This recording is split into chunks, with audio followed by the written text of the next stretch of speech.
We have Brad Baldridge with me here today. Brad is a financial expert focusing on what you need to do to prepare to pay for college for your kids. That is, in a nutshell, what we're going to focus on here today. But Brad, I really appreciate your time, and follow what Brad and his team is up to by going to tamingthehighcostofcollege.com.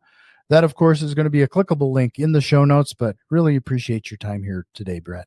Hi, thanks for having me. So, Brad, this is going to be kind of a hot topic for some people. You know, we are trying to find our financial freedom and provide a little generational wealth.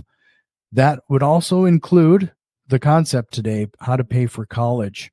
So could you start things off by briefly talking about how you found your way to this niche? Oh, sure. So long ago, many moons ago, I got involved in real estate myself. That led me to financial planning.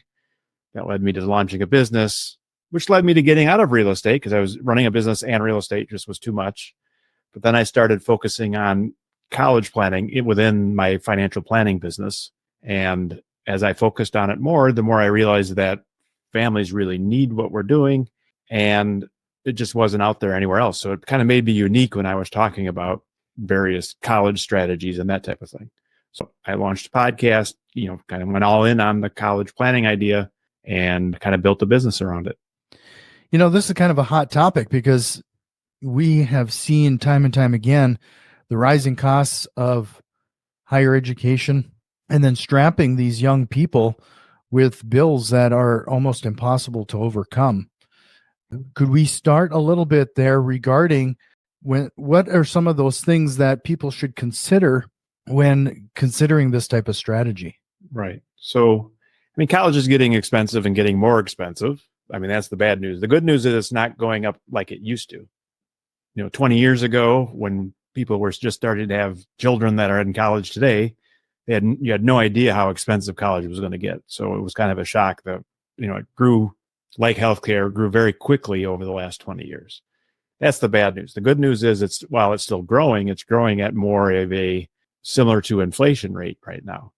So, but that's the net price. So if you get out there and actually look at the cost of college, the average public school is about $27,000. The average private school is about $57,000. And of course, averages aren't all that useful because you'd never pay average or almost never. But that, the private schools can go as high as almost $90,000 right now. So that's all for 1 year of college. But that does include the total cost of attendance, tuition, room and board, books, fees, beer and pizza. The whole cost of a typical student is kind of rolled into that. So, I've run into a few other people that do something similar. When somebody is seeking for advice and some help making these type of plannings, what are some of those questions not only should they ask themselves or the consultant to make sure it's a good fit? Right. Yeah. So college consulting in general is a booming and growing industry because college is getting so much more expensive and it's getting more complicated. Now there's kind of two areas that consultants focus on. One is what I do, which is I tend to work with parents and help parents with how do you plan and pay for college? Will you get need-based aid and merit aid? And should you be saving and investing and all that kind of stuff? So it's all the parent side of college. Then there are a lot of experts out there that help students, help them figure out what they want to be when they grow up, write their essays. There's test prep and tutoring and all that type of stuff. And, for some, it's help me get into the Ivy League. For others, it's help me get into any college anywhere. And there's specialties all across the board in that area as well. So that's, I think, one big question is, well, are you working with parents or students? And how do you work with parents and students? That being said, the financial side of college is less well known out there. So I certainly would look for some experience, get some idea how much they've done. And because I think what happens with college planning in general is what works for one family is not going to work for the next family unless they are very similar. So, and you don't realize that until you've done 10 or 20 or 30 families. And then you start to realize, okay, well, the high income going to the expensive elite school is a lot different than the middle income going to the local state school, as an example. So what works for one doesn't work for the other. Mm-hmm. So you mentioned, you gave a list of things associated with that 27,000 for public and 57 or 58,000 for private schools. And it kind of encompasses everything, including tuition and living expenses. Are there other fees and other costs associated with that are kind of hidden that people kind of miss, that are big ticket items that they don't take into account when a kid goes to college? Generally not. I mean, that's an effort to try and get all the costs in there. So the obvious costs, the tuition and room and board, the actual bills from the college are certainly included. And then they include books, which, some kids will buy the books full retail. Some kids will rent the books, but they put a number in there for that. And then the final thing is the travel and personal expenses.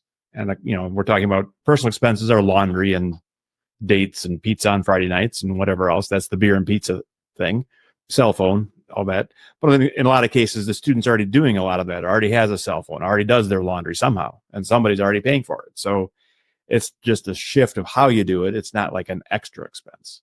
And then travel, I think, would be the big one, where if you're going to be flying across the country multiple times a year to get to college, that's a lot different than, dad delivering you with the minivan across town or just across the state. Mm-hmm. We are doing real estate investing for that generational wealth situation again, or we're trying to free up our time or plan for our retirement. However, because of the bill here, we also want to try to give our kids things that we didn't have the benefit of. And that could be including helping them pay for college. What kind of advice or direction would you give somebody who is afraid that doing so might derail their retirement plans or drain their savings? Yeah. Well, I mean, that's a real concern. Again, because, again, I've seen families spend hundreds of thousands of dollars on college, and I've seen families, squeak by with 50,000 or 75,000, or even, and again, the rare case where a student doesn't need a lot of help because they got the full ride or they got the fantastic scholarship or whatever it might be. But for the average family, you can assume you're going to spend $10,000, $15,000 out of mom and dad's pocket for each year of college, unless you have a reason that you're not. I've got an athlete that's going to get a full ride scholarship. Okay, well, then you're not going to pay. But for most families, it's not unusual to pay $15,000, $20,000, $25,000 a year, especially when you get to the middle income and up type families. Now, at the lower incomes, there are certainly other aid, things like the Pell Grant and federal aid, as well as state aid, which can take a big bite out of that $15,000, $20,000. But a lot of families don't qualify for it. So then obviously, if you're not going to qualify for it, you can't count on it. One of the things that's kind of in a political upheaval right now is the forgiveness of student loans. Could you talk a little bit about maybe some of that, what's going on in our society regarding these promises? It's been struck down once by the Supreme Court. Now it's kind of resurrected again in another form. Do you think this is something that, I don't want to say parents could count on, but it seems to be kind of a lottery system when it comes to that type of thing right now? Right. Yeah. I don't know how to give advice about, well, they might forgive the loan. I think you're much better off to have a solid plan so that you're not relying on forgiveness. Plus, I think what I think a lot of people don't realize is the student can only borrow $5,500 as a freshman and $6,500 as a sophomore and $7,500 as a junior and senior. So that's the type of loans that they're talking about forgiving. On top of that, parents can borrow under the PLUS loan system. Now, that system generally has a lot less forgiveness built into it, if any at all. So it's important you understand all the different rules. But yes, your student might be able to get forgiven at some point, or maybe you can get involved in the working in the nonprofit and charities and that type of thing, or working in a high need school district. There's all these different programs where they're trying to get people to work in certain areas and forgive loans because of it. And those are all well and good, but it's really hard with a 17-year-old to say, well, this is what I'm going to do when I'm 23 and working in the real world. So therefore I can borrow this money knowing it's going to get forgiven. So I generally recommend that you assume that you're going to have to pay it back. And then if it happens to be that, the charitable route works out, or you end up in that right school district or whatever it is, then great. I mean, icing on the cake, but it's not like baked into the plan where if it doesn't work out, the plan fails. So you've given us some relatively small numbers that they're talking about there. The 5,500 to 7,500, I think it was kind of the range. But then you, on the flip side, we're talking about that schools can cost anywhere from 27,000 a year to 57,000 a year. Is that 5,500, for example? Is that like on a semester basis, or is that yearly? That's the max that can really. That's an annual number, right? So a typical state school, let's say, use that average of 27,000. A freshman could borrow 5,500. Maybe they could work summers and weekends or whatever and make another 4,000 or 5,000. So now we're from that 27 down to 17,000 if they can cover 10,000 between the loan and what they earn. And that's where a lot of middle income families stand. And that's what I'm saying. It's not unusual for families to have to pay 15, 20, 25,000, depending on your state and what the price is at your state school. That is the big impact, I think. As far as like Illinois, some of their schools are in the 30, 32, 34,000 range, and California's UW or UC schools are very expensive.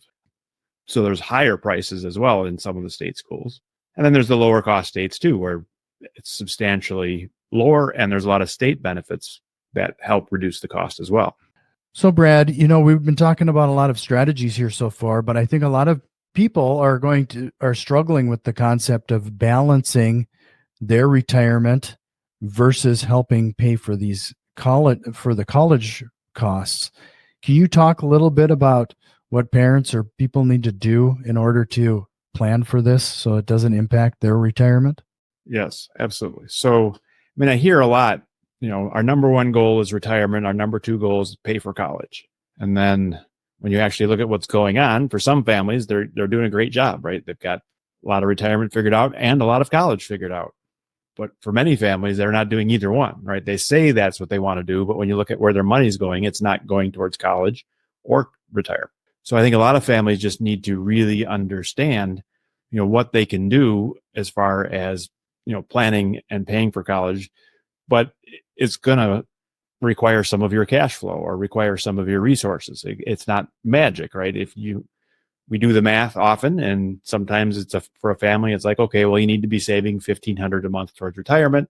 And then based on where you are and what you retire and your college goals, we need another $2,000 for paying for college.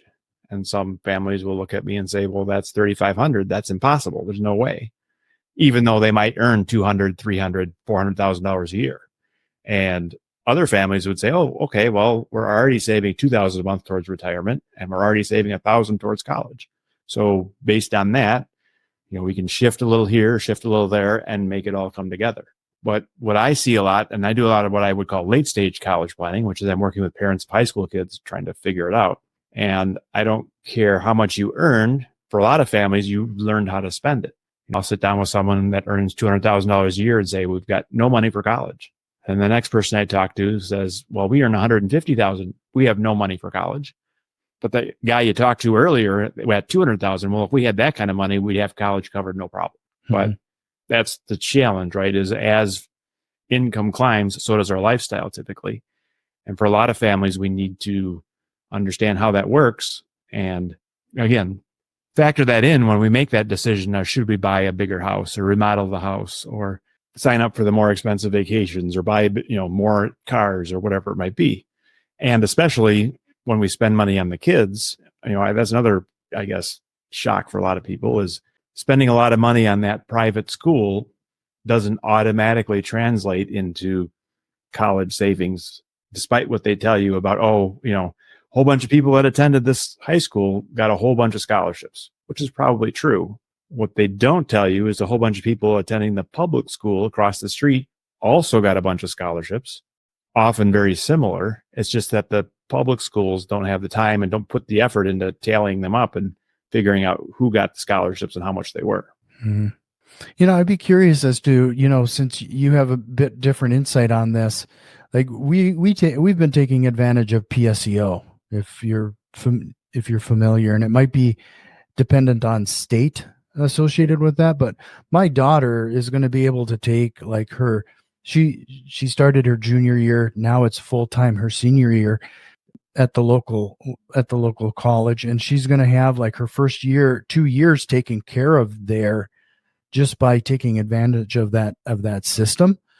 Like, do you see a lot of people more and more taking advantage of that? I just seem to run into people that when I bring it up, it's like the first time they've ever heard of it. Yes, right. So I think what you're talking about is the courses in high school somehow count towards college credit. Well, in my state, she actually goes to the college. Right. Exactly. Right. So, but in essence, you're using your high school time to take college courses, so there's lots of different programs like that across the country where high schools are partnered with local community colleges where you get various credit for what you're doing in high school. And sometimes it is literally you're going to the college and taking the courses. Sometimes it's more of the college comes to you and somebody from the college comes to the high school. Right. Or it's the same high school teachers, they've just gotten approved to create a course that would count towards college credit. So that's a lot of the states are now trying to do these partnerships so that students can gain skills and so forth while in high school. And those systems, again, they have their place and they're certainly a great path for some, but not for everyone. And then there's also the AP system or the advanced placement where you take certain courses and then when you finish the course, you take a test. Usually it's scored between 1 and 5. And if you get a 4 or 5, you might get credit for that course at a certain college. So you might test out of Calc 1 or Calc AB and then start with Calc 2 while you're in college, but you get 4 credits of calculus because you were able to test out of that Calc course. And there's lots of AP choices around, math and science and, chemistry and physics and language and foreign language and all those types of things. So there's lots of these different programs. So, and I think that's one of the reasons that college planning is getting yet another reason it's getting more complicated because there's these programs that the students can take advantage of around getting credits and that type of thing. And again, for some, it doesn't help that much because yes, you get a whole bunch of, a nurse would be a great example. So a nursing curriculum says you must take all these things. And if you test out of a whole bunch of Spanish, they'll say, great, we'll give you credit for Spanish, but Spanish credit is going to help you become a nurse. You still have to take all the same courses that nurses take because there's these skills that you need to have. And so you'll graduate instead of with 120 credits, you'll graduate with 140 credits because you got all these extra credits for things that really aren't helping you in your nursing degree. So I think that's the challenge is understanding how it will help you and what colleges will take your coursework and that type of thing. But again, it's a great strategy. Just like some kids will live at home and go to the community college or some local college for a year or two. Another good strategy, that one, what I find is there's a lot of parents that if they could avoid it, if the kid could go directly to the college and get that college experience, I think a lot of parents are looking for that. It's one of the reasons, in my opinion, that college is so expensive is because there's a lot of parents willing to pay the price to give their students that on-campus experience. And if it's expensive, then, I'm one of them. Right? And we'll just have to pay it, I guess. I'm on campus in college right now. Mm-hmm. Go back and forth. My wife does the same thing, but we decided that he gets to go live on campus and spread his wings a little bit. Sure. I saw somewhere where you even talked about there's strategies or ways in which to lower the cost of some of these private schools so that they might be comparable to the public schools. Could you share a few of those strategies? Sure. So, there's a lot of strategies and tactics, hundreds, where, if you do this, it'll save you a little bit here. If you do that, it'll save money. I think the challenge for a lot of families is figuring out which strategies will apply to you. And then depending on your family situation, again, you have a student that wants to go all over the country. Now you've got extra work to do because you got to look at colleges all over the place as compared to the student that's going to stay in town or stay within an hour drive. Well, there's only so many colleges you can consider in that situation. Another great example is, your focus, the real estate focus. If you own rental real estate or whatever in the real estate markets, that's extra work to do. You have to do what everybody else does. Plus, now you have to understand, well, are there some strategies around real estate that will help me pay for college? And the answer is yes, there's lots of strategies around real estate or business ownership or both that can help, but they don't fit for everybody. And I think that's the big challenge. But to give you an example, a lot of private schools offer merit aid. So if your student is in the top 20% of applicants, they might get a $10 or $20 or $30,000 scholarship. So that average school, average private school at 60,000 becomes 40,000 or 30,000. And all of a sudden you're saying I can go to the state school for 28 or I can go to this private school for 32. For a lot of families, you'd say, well, it's close enough that we'll pick the one we like, not necessarily the one that's the lowest cost, which is how we generally do things in a lot of areas, right? We don't all drive the cheapest car we can find. We have requirements. Like my wife absolutely needs heated seats. If no heated seats, it's not a good car. Doesn't matter about any of the rest. And it's the same around college, right? We certain things that we want to have, and perhaps we're willing to pay some for it or pay more for it. So, if you think about the end of the process in college, a lot of students will apply to 5 or 6 or 10 colleges and they'll get accepted to certainly more than one. And we see this situation where it's like, I can go to this school for 22,000 and this school for 24 and this school for 28. And then these schools over here are 42 and 48. And then this one is 75. And then sometimes parents will say the 75 is out no matter what. I mean, that's crazy. And then, but is it worth jumping from 28 to 40? I don't know. What is the value you're looking for? And does it have certain things that are important? And for many families, especially as you get to upper middle income and up, where it's like, okay, well, this is why we work so hard, so that we have these choices. We don't have to drive the cheapest car. We can buy a nicer car. Our vacations could be a little nicer, whatever it is. So now we get into that, is it worth it? And that's in the eye of the beholder, right? Mm-hmm. That crazy expensive $200,000 sports car, a lot of people will see that and say, well, that's a waste of money. But the guy driving it doesn't think it's a waste of money. He bought it. So, and again, same could be said about education. Some people will say X is not worth it anymore. And yes, there's rate of return calculations where you could quote unquote prove it. But again, it's a lot more complicated for most people than that. Sure. Just to remind everybody, head over to tamingthehighcostofcollege.com to learn a little bit more about what Brad is up to there. And Brad, do you have some resources on that page as well that people could take advantage of? Yeah. So, right. So something that would fit right into what we're talking about is I've got a cost of colleges by state at my website. So you can, download essentially a PDF, or you can look at it right on the website. Here's all the state schools and what their price tag is. And then it also will show you the average net price for various incomes. So it might say if your income is between 0 and 25,000, you average 7,000. But if your income is 110,000 plus, it might average 23,000 or 25,000. And again, that's based on when your income is very low, you might get need-based aid and that brings your costs down. Whereas if your income is higher, then you don't get as much aid. So again, it's a great way for people that are just starting out to kind of get an idea of, well, what is a college budget, appropriate for us as far as at our income and our situation.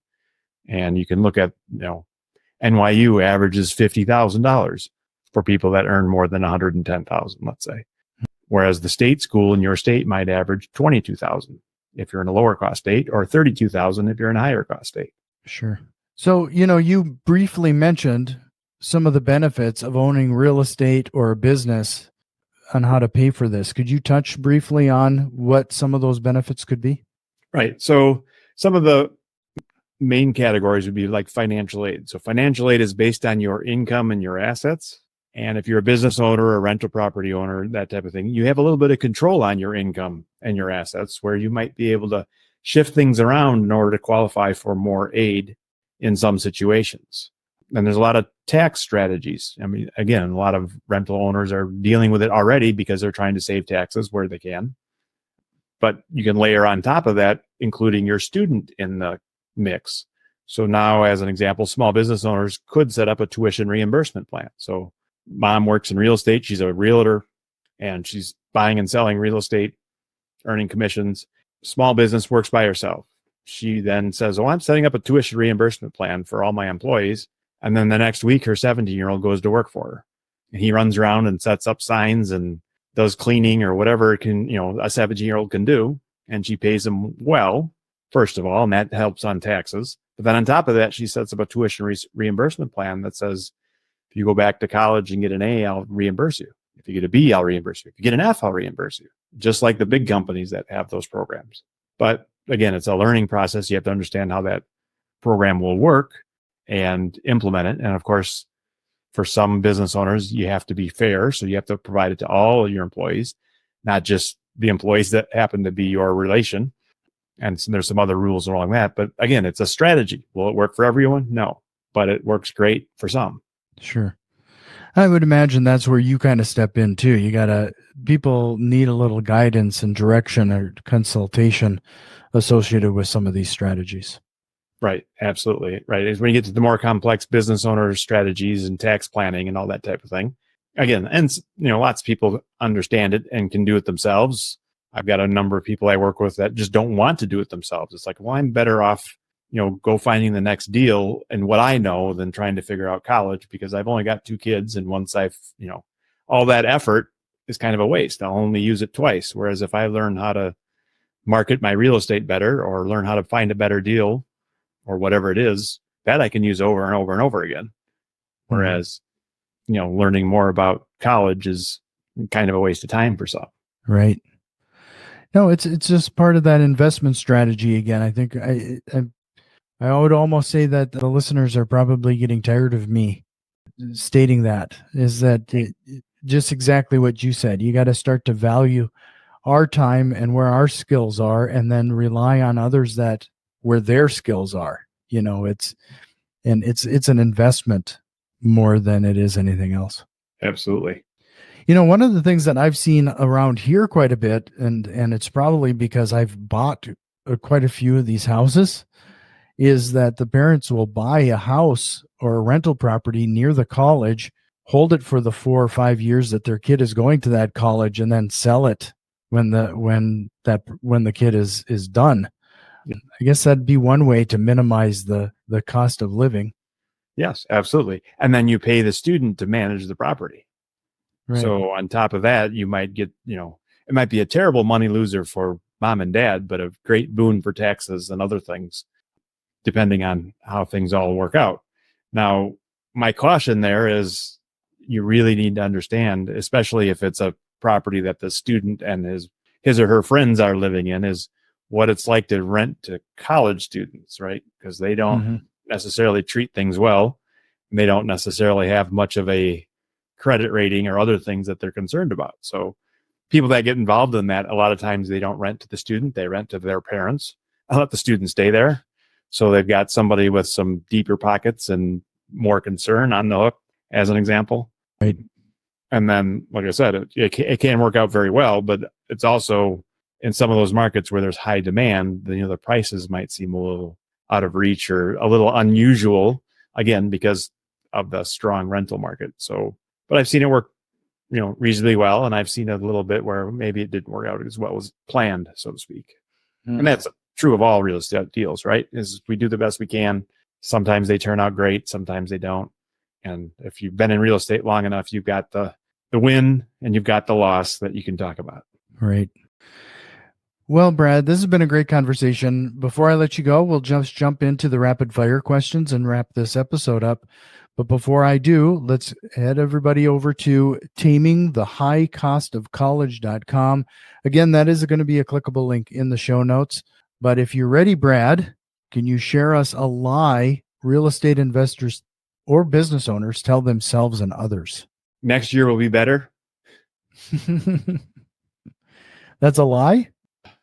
I think sometimes it is. I mean, especially when it's like, well, next year will be better, but I'm not going to do anything to make it better. I just assume it's, right. It's that it's out of my control, but next year will be better just magically, that I lost money, but I'll make it up in volume.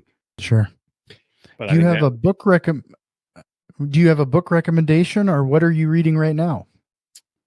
I'm listening to the new book about Tom Watson, there's 2 Tom Watsons that founded IBM, a father and then his son. And the son is the key character in the book because he's the one that did all the computing and all that kind of stuff from the IBM from his dad. But so I'm finding that quite interesting. And then I guess the book that I recommend, is The 4-Hour Work Week, as far as a way to kind of get your mindset shifted a little bit around working on the business versus in the business. Sure. What is one tool in your business or personal life you cannot live without? Wow. I got a lot of those, but I've got a lot, something that I find interesting is I've got software now that's very powerful around tax planning. So it doesn't do taxes per se. It just helps you do the what ifs of, well, if I do it this way or do it that way, how does that change the taxes? And, should we do a Roth conversion? It's new, newer on the market. It's fantastic. It's becoming a big part of my practice now. Mm-hmm. If you could go back in time and give your younger self one piece of advice, what would that be? Don't sweat the details. Just ship it or post it or get it out in the world. Massive imperfect action. That's how I describe it. Yeah, that works. What single strategy, process, or tool have you implemented that has had a direct time-saving impact on your business, and how? I mean, we're constantly, kind of the 4-hour work week, building processes around, repeatable tasks or whatever they might be, so that they get done, right the first time after time. Mm-hmm. So yeah, I mean, lots of that of, this is how we set up an account, or this is how we transfer money, or this is how we do that, or whatever it might be. Well, Brad, is there a question or concept you wished we would have covered here today? No, I think we hit the high points. I guess what we didn't talk about is get started earlier than you think. So it's not unusual for me to recommend families start seriously visiting colleges in their sophomore year of high school. And again, it doesn't have to necessarily be the colleges that the student wants to attend, but just, hey, let's go look at the college because you've probably never seen one before. And when I ask you later on, do you want a big college or a small college? Most students will look at you and say, well, I don't know. What's a big college look like? Or what's a small college look like? They've never seen one. So getting out there and jumping in from a student side at sophomore year, and the parents can go even sooner than that, as far as even freshman year of, will we get aid? How are we going to pay for this? But so just do it, and do it earlier than we did it as parents. A lot of us didn't think much about college till end of junior year or even senior year. I think students need to, start tipping their toes in it sophomore year, and parents maybe as early as freshman year, especially if you're a real estate owner and you've got a lot of different strategies you could use. And hiring the kids in the business, that's a great strategy that can start when they're 12 or 13 or whatever the rules are in your state. So a lot of these strategies can start well before college actually starts. Well, again, Brad, it was great chatting with you. TamingTheHighCostOfCollege.com. But really appreciate meeting you, and hope we'll chat again sometime. Yeah, thanks for having me.